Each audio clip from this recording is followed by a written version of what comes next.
victim gets kind of, the word can get thrown around, or like, what, it's like, like what would it look like to be attached to your victimhood? And what's the alternative?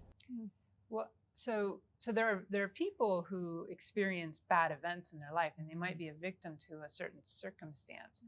But victimhood is a mindset, right? Mm-hmm. It's a mindset where it says my identity is wrapped up around what happened to me, and because their identity is so wrapped up around what happened to them, that's who they are, and then everything in their life revolves around that story of what happened to them. But we are not what happened to us. We are a spirit. We are an eternal being. Our teachings in the mystery school is that we are gods and goddesses. We are divine beings who have immense potential to create our lives according to our will. So to not be in victimhood is to recognize that the power is within us, the choice is within us.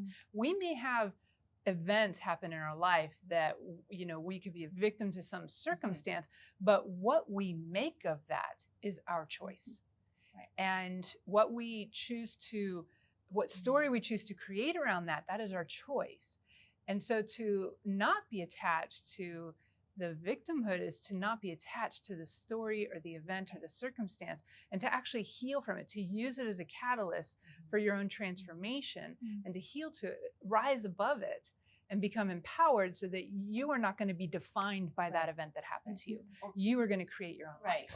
Or using that event as an excuse to not move forward, or to become better, or to be successful. It's so that attachment is, well, I can't do this, or I can't become this because this happened in my life.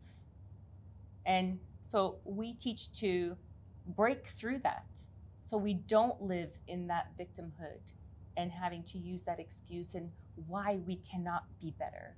Why can we not be more powerful, more empowered?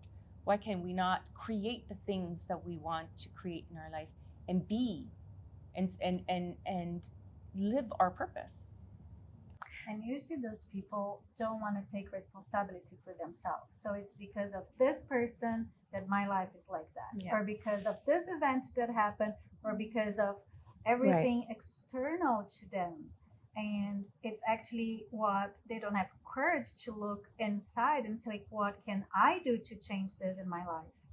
And they get stuck pointing fingers and believing that they are in that situation because of others, other things, other people, instead of taking on their hands to change whatever it is that they want to change in their lives. It is hard. Yeah, it's hard, but it depends on us to build the life that we want to build.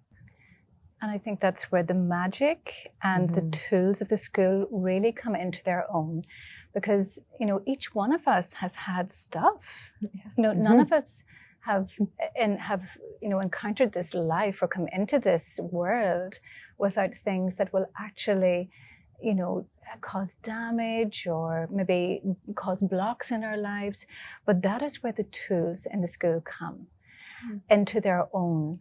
And it's funny, because when I started, I never imagined that I would be able to overcome the individual things that were holding me back in my life. I'm still working on things, and I love that. I really embrace the journey now in a way that perhaps I didn't in the past, because I had my resistances. But that's the incredible thing. When we have resistance, the tools that we learn in the school can help us to overcome that resistance.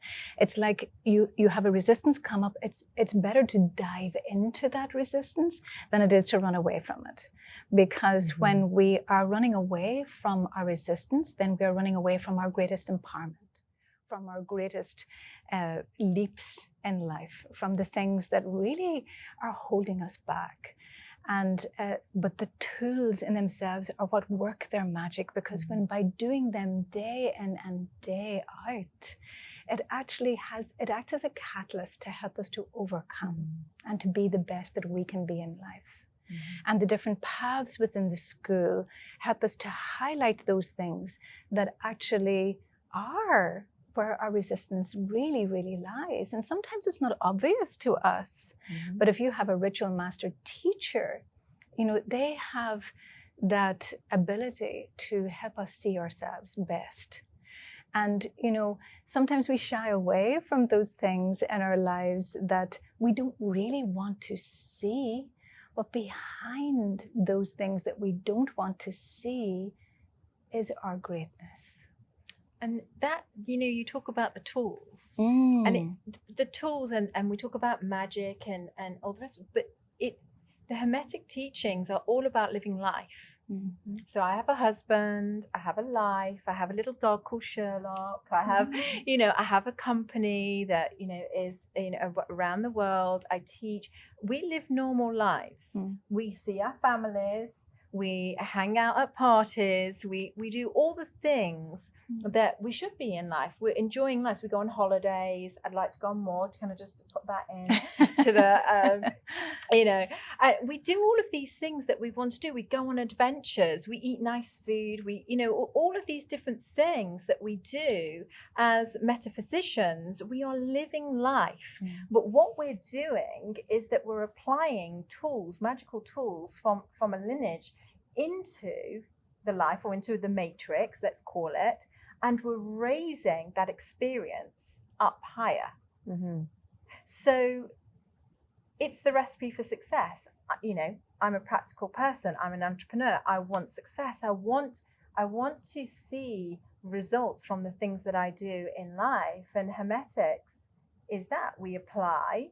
Scientists, we apply, and then we create the magic from our own expression. So when we use all these words like lineage tools and magic and what have you, it's all very practical in terms of we live a normal everyday life, yet we live it to a very, very high standard, and it gets higher and higher the further along we go. That's pretty cool. Mm-hmm. Well, I've really loved this conversation, and I am so grateful again to be here with all 6 of you. It's a privilege to be here from all over the world talking to one another like this about empowerment, about being a woman, and being limited by nothing. It seems like Teresa, you were saying, all the archetypes live inside of us. Masculine and feminine energy lives inside of us, and instead of seeking separation or seeking to harm one another, or just staying so connected to the mundane and nothing else, there's another option, and I think all 6 of you embody that so well.